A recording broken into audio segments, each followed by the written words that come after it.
Monsieur le Président. Absolument, Monsieur le Président. Pour sûr, Monsieur le Président. Mais Alice, qu'est-ce Oui que tu fais encore? T'es devenue avocate maintenant. Non, mais en fait, ce matin, dans mon grenier, j'ai trouvé toute une série d'objets qui m'ont fait penser à la justice. Et j'ai eu envie d'en savoir un peu plus sur ce que c'était que cette notion au programme. Tu veux pas qu'on fasse une vidéo pour la boîte à bac plutôt? Bah si tu veux, on peut peut-être commencer par voir ce que racontent ces symboles. Commençons par la balance.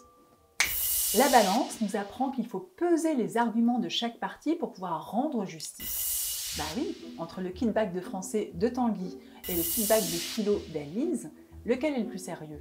Lequel contient le plus de questions-réponses? Moi, je suis à peu près sûre que c'est celui d'Alice. Ah non, moi je suis pas d'accord, je pense qu'ils sont tous les deux aussi bien l'un que l'autre. Bon, tu l'as compris, on ne peut pas être juge et partie. C'est pourquoi la justice a besoin d'un juge impartial. Et le symbole de cette impartialité, eh bien, c'est le bandeau. Ah mais c'est donc pour ça qu'on dit que la justice est aveugle. Ben oui. En fait, il faut rendre justice objectivement, sans parti pris ni faveur. Mais la justice, pour être appliquée, a aussi besoin de la force. C'est pour ça que son dernier symbole, c'est celui du glaive. Il caractérise l'aspect répressif de la justice, l'application des peines, ses moyens pour faire appliquer ses décisions, ou encore la force ou la violence qui sont le monopole légitime de l'État souverain. Et à ce propos, je te conseille de regarder notre super vidéo sur l'État. Et enfin, pour en finir avec ces symboles, il faut savoir que la balance, le glaive et le bandeau sont les apparats de la déesse grecque de la justice qui s'appelle Thémis. Mais du coup, pourquoi les avocats mettent des robes? Parce que c'est la loi. Mais découvrons maintenant le sommaire qui va conduire la réflexion de cette vidéo. Dans cette vidéo, tu découvriras tout d'abord les définitions de la justice, la problématique qu'elle soulève, mais aussi l'enjeu de cette réflexion. Ensuite, tu découvriras ce qu'est une loi juste, pourquoi il faut désobéir à la loi, pourquoi le sentiment de justice conditionne le progrès de la justice institutionnelle. Aussi, voyons tout d'abord la définition de la justice. Du latin justitia et justus qui signifie juste, et de jus qui veut dire conforme au droit, c'est aux Romains, créateurs de la justice institutionnelle, que l'on doit l'origine du mot. César est immortel. Ave César. Ave moi. Aujourd'hui, on distingue deux définitions de la justice. La justice, c'est tout d'abord un sentiment, une valeur, un idéal moral que l'on caractérise de façon instinctive dans la mesure où il s'impose à nous, mais aussi complexe dans la mesure où l'on ne peut définir précisément les critères du juste. C'est parce qu'elle est habitée par un sentiment de justice qu'Antigone va enterrer son frère malgré l'interdiction du roi Créon et le fait qu'elle va être condamnée à mort par la justice des hommes. Mais d'autre part, la justice, c'est aussi une institution judiciaire qui comprend des institutions telles que les tribunaux, les prisons, la police, habilitées à faire respecter les lois et le droit positif. Qu'est-ce qu'il y a moyen de faire avec vous? J'ai fait le calcul. En prison, ça coûte 150 € par jour, c'est une fortune. En fait, ce qu'il y a de moins cher, c'est que vous mouriez tout de suite. Et si on retourne dans la pièce d'Antigone, là c'est plutôt Créon qui incarne cette conception de la justice institution dans la cité, dans la mesure où c'est lui qui interdit à tout citoyen d'enterrer Polynice sous peine de condamnation à mort. En effet, comment la justice dont les lois évoluent sans cesse pourrait-elle ne pas entrer en conflit avec le sentiment de justice qui, lui, est universel? Bonne question, hein? Et pour ne pas avoir l'impression de réfléchir sans but ou dans le vide, je te propose d'agrémenter notre problématique d'un enjeu. Et oui, qu'est-ce qu'on gagnerait à faire coïncider le sentiment de justice avec la justice institution? Je te le demande. Autrement dit, qu'est-ce qui se passerait si notre idéal de justice s'alignait sur le sentiment intérieur que l'on a de la justice? Peut-être qu'on évoluerait vers une société dont les lois ne seraient plus discutables puisque partagées par chacun et en adéquation avec le sentiment de justice qui lui est universel et donc valable en tout temps et en tout lieu. L'enjeu de notre réflexion n'est pas négligeable car il permettrait d'envisager l'évolution de notre société vers une société pacifiste. Bon, on est d'accord, c'est pas pour tout de suite.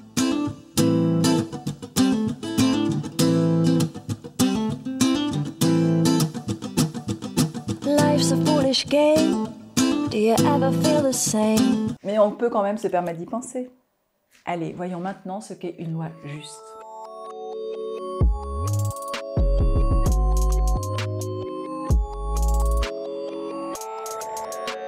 Une loi, parce qu'elle est inscrite dans le code pénal, civil, etc., se doit d'être tenue pour une loi juste. La loi, c'est la loi, et elle n'est pas discutable, et ce d'autant plus parce qu'elle provient du souverain. C'est d'ailleurs ce qu'affirme Pascal, non sans une certaine ironie, lorsqu'il affirme « La justice est ce qui est établi, et ainsi toutes nos lois établies seront nécessairement tenues pour justes, sans être examinées puisqu'elles sont établies. » Le juge se doit donc de respecter le droit, et ce principe conditionne la possibilité même d'être en société. As far back as I can remember, I always wanted to be a gangster. They had it all just for the asking. It's like a license to do anything. C'est vrai qu'on imagine mal une société où on pourrait obéir qu'aux lois qu'on approuve. Enfin, je sais pas ce que t'en penses, mais... Mais une loi est aussi tenue pour juste parce qu'elle tient compte de la notion d'égalité. Cette égalité devant la loi est aussi mentionnée dans la Déclaration des droits de l'homme qui interdit toute distinction qui ne serait pas fondée sur l'utilité commune. Riches, pauvres, hommes, femmes, Élie ou Alice, il est juste qu'on ait tous les mêmes droits et la possibilité de prétendre aux plus hauts postes. On est d'accord, dans les faits, c'est parfois, voire assez souvent, un peu plus compliqué que ça. We have been left with no alternative. Defy this government. Vote for women! C'est cette exigence d'égalité que l'on retrouve déjà également dans les 3 formes de justice identifiées par Aristote. Aristote distingue la justice commutative qui s'applique aux échanges et aux contrats et repose sur l'égalité arithmétique. Un échange est juste lorsqu'il repose sur des biens de même valeur, à savoir que on met en ligne des vidéos et en échange, tu peux nous mettre des likes. Ouais, moi je trouve que c'est pas hyper équitable. Je pense qu'on se fait un peu avoir là. Ah ouais ? Tu peux aussi te procurer nos super kickbacks. Chaque coffret contient environ 350 cartes avec des questions-réponses, 24 vidéos de méthodologie, des défis qui te permettent de comprendre et de connaître le programme en t'amusant. Pour en savoir plus et pour les commander, rends-toi sur le site de laboîteabac.fr et là tu auras la réponse à toutes tes questions. Mais Aristote identifie aussi la justice distributive qui répartit les biens et les honneurs dans la cité de façon proportionnelle aux qualités de chacun ou service rendu. Dans ce cas, l'égalité n'est plus arithmétique, c'est-à-dire la même chose à chacun, mais géométrique, c'est-à-dire à chacun selon son mérite. Et enfin, la 3e forme de justice qu'il identifie, c'est la justice rectificative ou corrective, qui établit les sanctions en fonction de la gravité des fautes. La punition doit être à la hauteur du dommage causé. À une certaine époque, cela donnait la loi du talion, c'est-à-dire œil pour œil, dent pour dent. Maintenant, on a le code pénal qui établit des sanctions différentes en fonction des fautes. Bon ok, le mérite d'Aristote est d'avoir montré que l'égalité est le fondement de la justice et d'avoir insisté sur les inégalités sociales. Mais peut-être qu'une justice encore plus juste serait une justice qui tient compte des intentions, non ? Ce que nous demandons, c'est la liberté. La liberté inscrite dans la loi. Aussi, il importe que la loi n'entre pas en contradiction avec la morale. Idéalement, le droit positif, c'est-à-dire celui qui est établi en société, devrait traduire le droit naturel, c'est-à-dire celui que la morale reconnaît comme moralement fondé. Bon, et là, j'ai envie de te dire qu'on n'est pas vraiment mauvais, parce que c'est aussi ce que préconise Montesquieu dans l'Esprit des lois. Pour Montesquieu, le droit positif doit être la traduction du droit naturel, c'est-à-dire de principes rationnels et universels, néanmoins adaptés à la singularité de chaque pays. Pour lui, la loi en général est la raison humaine en tant qu'elle gouverne tous les peuples de la terre, et les lois politiques et civiles de chaque nation ne doivent être que les cas particuliers où s'applique cette raison humaine. Mais une loi est juste pour certains lorsqu'elle assure la sécurité. Notons au passage que Freud voit dans cette recherche qui anime, voire vivifie passionnément le débat politique, un parallèle avec la recherche du petit enfant de la sécurité paternelle lorsqu'il se trouve dans une situation de détresse. Et c'est ce désir de sécurité qui motive les hommes à entrer en société pour Hobbes.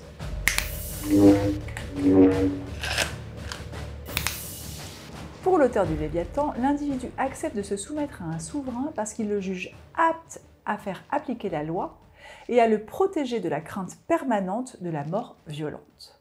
Et ce, même si en contrepartie, il doit accepter de céder un certain nombre de libertés. Enfin, pour ceux qui attendent de la loi qu'elle garantisse plus leur liberté, une loi est naturellement juste si elle garantit leur liberté individuelle. C'est dans ce sens que Montesquieu, qui savait que le pouvoir pouvait être tenté d'abuser, préconisait la séparation des pouvoirs. La séparation des pouvoirs étant le seul moyen de garantir au peuple la sûreté, mais aussi l'expression de ses libertés individuelles. Ok, c'est bien joli tout cela, et on se souhaite d'y arriver un jour. En théorie, tout est merveilleux. Mais comment ça se passe dans notre monde réel ? Un certain nombre de lois inégalitaires, liberticides, voire immorales, ont parfois, voire souvent, été contestées, et ce de façon bien légitime.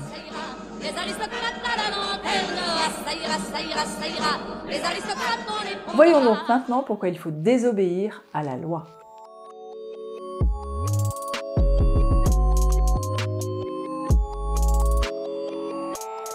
Pour comprendre pourquoi il est nécessaire de désobéir à la loi, il faut tout d'abord comprendre la distinction entre ce qui est légal de ce qui est légitime. Ce qui est légal, c'est ce qui est conforme à la loi appliquée par la justice institutionnelle. Et ce qui est légitime, c'est ce qui est fondé en raison au regard de valeurs profondes et universelles qui, cette fois-ci, relèvent de la justice sentiment. Tu as compris qu'il y avait deux justices. Oui, il y a la justice institutionnelle et la justice sentiment. Et comme tu sais, il arrive que ces deux notions rentrent en contradiction.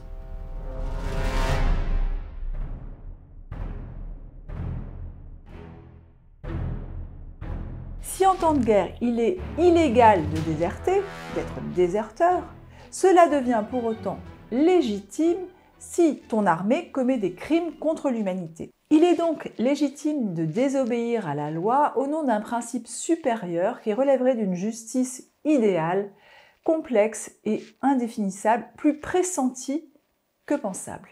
C'est ce principe supérieur qu'esquisse la Constitution qui garantit les droits fondamentaux, imprescriptibles et naturels que sont la liberté, la sûreté, la propriété et la résistance à l'oppression.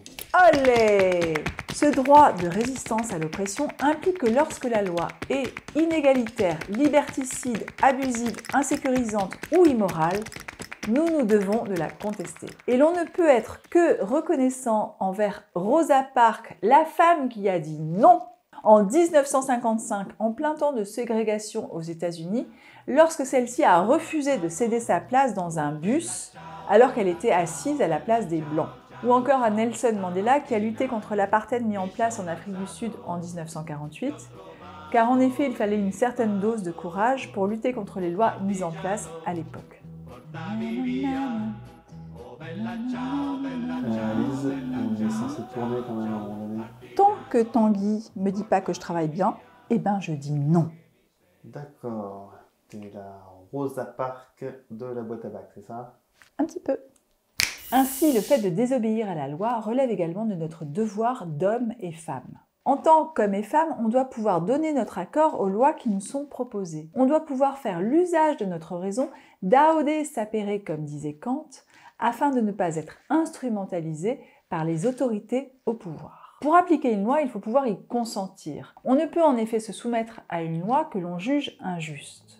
C'est pourquoi Henri David Thoreau va refuser de payer ses impôts à un pays qui fait la guerre au Mexique et pratique l'esclavage, les États-Unis, et théoriser la théorie de la désobéissance civile.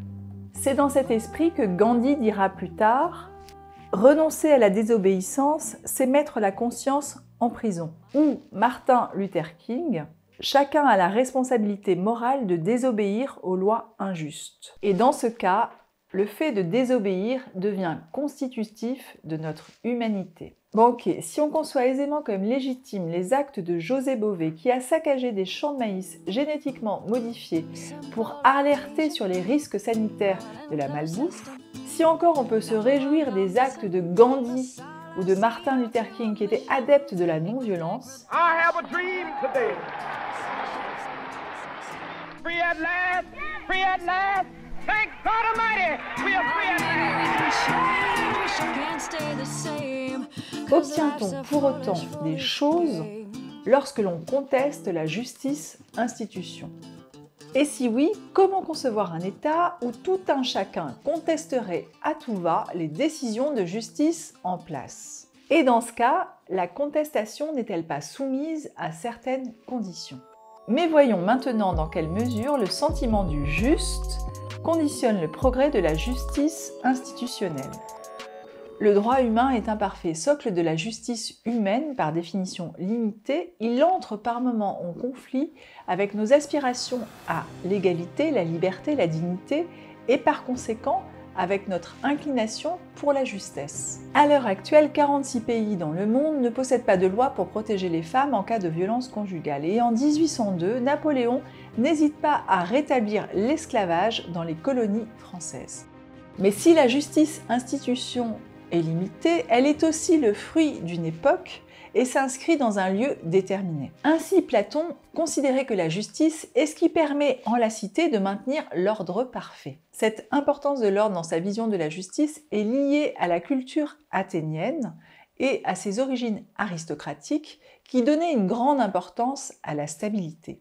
Sans doute Platon vivrait-il avec beaucoup d'effroi l'individualisme qui a été engendré par les sociétés capitalistes et les revendications égalitaires portées par les idéaux démocratiques, lesquels vont trouver beaucoup plus d'écho dans l'esprit des Lumières.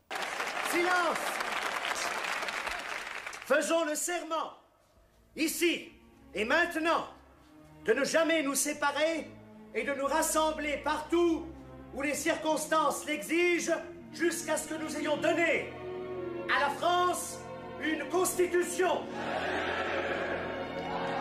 Au passage, les Lumières, c'est des petits philosophes qui avaient pour objectif de faire penser le peuple, de l'inciter à user de sa raison, afin qu'il sorte de l'obscurantisme.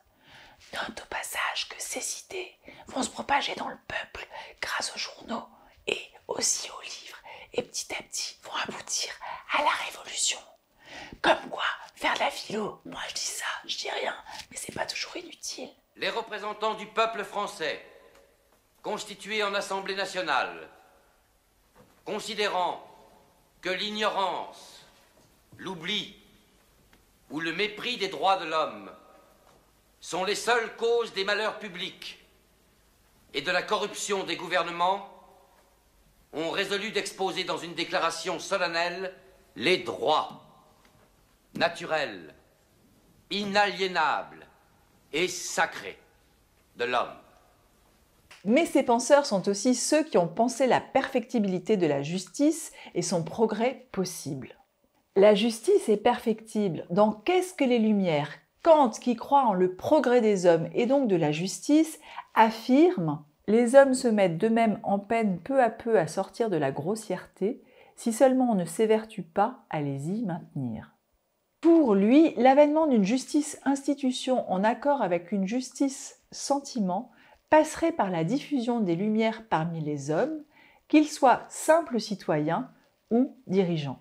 Pour le philosophe, c'est le progrès de l'esprit humain qui va permettre à la justice institution de progresser. Bon, ok, mais face à ces visions contradictoires, ne devons-nous pas nous résigner à considérer que la justice n'est que le reflet d'une époque, que demain est un autre jour et que bientôt la vision des Lumières sera obsolète, et que du coup, la justice ne progresse pas. C'est pas si sûr, donc voyons maintenant pourquoi. Il est possible que la justice avance en expérimentant ses limites et ses contradictions.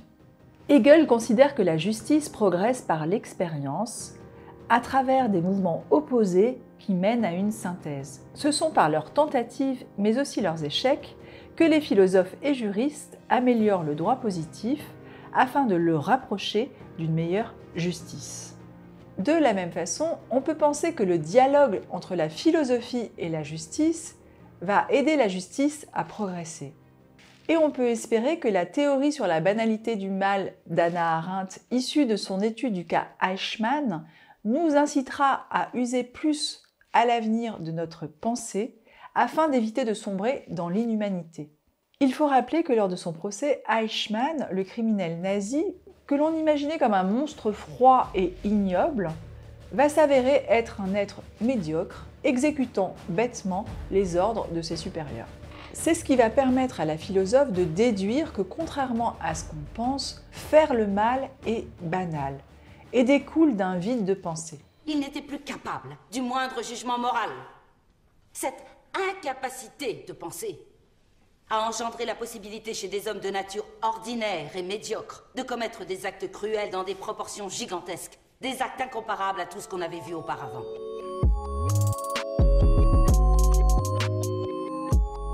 Pour conclure, nombreuses sont les situations où le sentiment de justice universelle entre en conflit avec les institutions de la justice, lesquelles sont particulières et propres à chaque pays. Mais la justice, bien qu'imparfaite, étant la meilleure institution que l'on ait trouvée pour garantir l'ordre social, il est d'utilité publique de considérer la justice comme juste. Néanmoins, certaines situations qui malmènent nos droits imposent notre désobéissance civile. Si bien sûr celle-ci relève d'une démarche collective, procède sans violence, vise le changement de droit, si bien sûr l'auteur de cette désobéissance assume la responsabilité et les peines qu'il encourt, est doté d'une certaine résistance et somme de courage. Imparfaite, changeante, singulière, la justice n'en reste pas moins perfectible. Et il semblerait que le moteur et les avancements de cette institution soient motivés par notre désir de justesse, lequel nous pousse parfois à la désobéissance. Voilà, c'en est fini pour la vidéo sur la justice, mais avant de nous quitter et pour faire suite à une requête qui nous a été faite, voici un petit récapitulatif de ce qui a été pensé dans cette vidéo. Tu peux bien sûr faire pause afin de lire ce résumé attentivement. Tous mes vœux de réussite et à très vite sur une prochaine vidéo.